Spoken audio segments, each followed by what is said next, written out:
I call the honourable member Amy.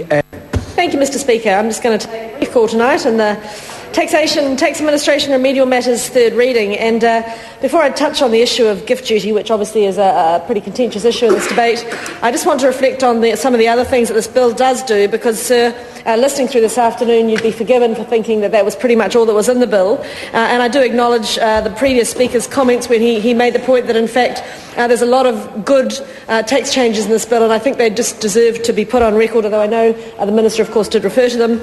And so one of those key ones that we looked at was the information sharing powers that the Inland Revenue holds, the restrictions on its ability to do that, and the committee certainly came to the view, Sir, that it was overly restrictive the way it was, and we've come up with what I think is a good framework going forward to enable sensible sharing of information between the Department and other government agencies. And I certainly look forward, as a member of the Finance Committee, to reviewing how that operates in the years to come, if I'm lucky enough to stay on that committee, Sir. The bill improves the tax disputes process, tidies up tax pooling rules, and deals with some over-taxation of non-resident investors in pies, ensuring effectively, Sir, that they're taxed in broadly the same manner they would be taxed if they invested in those domestic assets directly.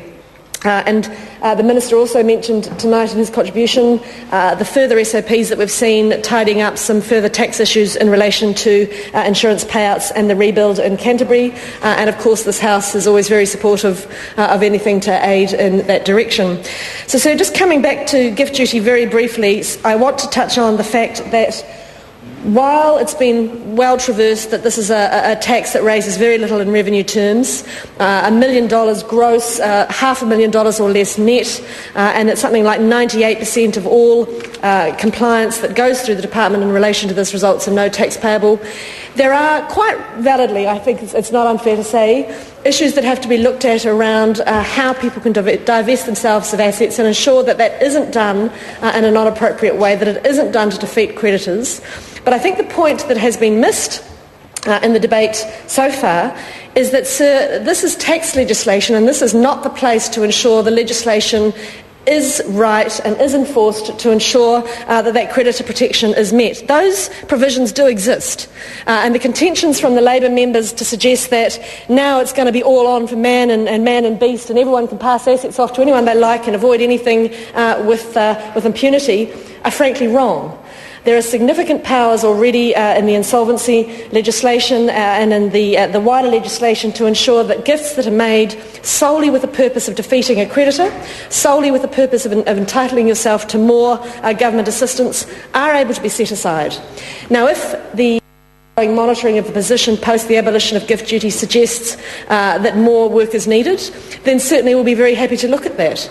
But, Sir, as a matter of tax law, this tax is defunct, it is obsolete. All it does is create an industry of compliance with tax lawyers and accountants. It serves no net purpose to the government's fiscal books. And, Sir, its time has come, and I think the Minister is absolutely right when he said there is no rational reason for keeping it as a matter of tax law anymore.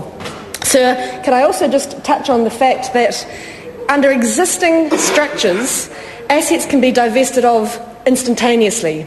Now, a debt back is created, and then that debt back goes through a process of forgiveness over a period of years, $27,000 per person, $54,000 a year per couple. The asset itself, Sir, goes on day one.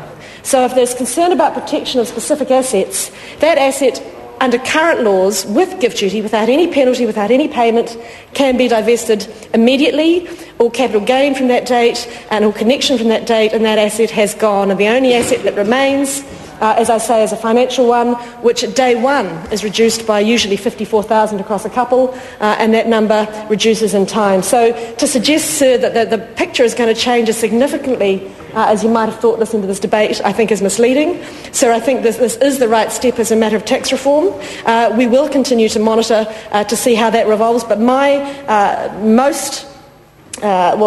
guess, Sir, is that actually the change won't be anything like as significant in terms of asset divestment and avoidance as has been suggested in this debate. The biggest change that we will see, Sir, is to stop the people of New Zealand having to pay out $70 million to lawyers and accountants to do something with no public good. And for that reason, Sir, I'm very happy to commend the bill.